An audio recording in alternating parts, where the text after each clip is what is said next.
आदमी अपने भाई से दूर भागेगा और अपनी माँ और अपने बाप से और अपनी बीवी और अपने बेटों से भी।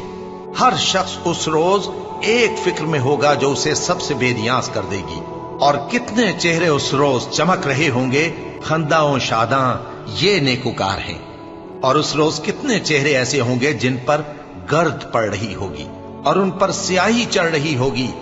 यही लोग होंगे इनकार करने वाले बदकिरदार। भला तुमको ढांप लेने वाली यानी क़यामत का हाल मालूम हुआ है? उस रोज बहुत से चेहरे यानी लोग जलील होंगे, सख्त मेहनत करने वाले थके मांदे दहकती आग में दाखिल होंगे।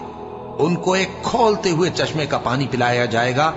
एक सख्त खारदार झाड़ी के सिवा उनके लिए कोई खाना नहीं होगा जो न मुफीद ग़िज़ा बने और न भूख में कुछ काम आए। फिर जब वो बहुत बड़ी आफत आएगी, उस दिन इंसान जो मेहनत वो करता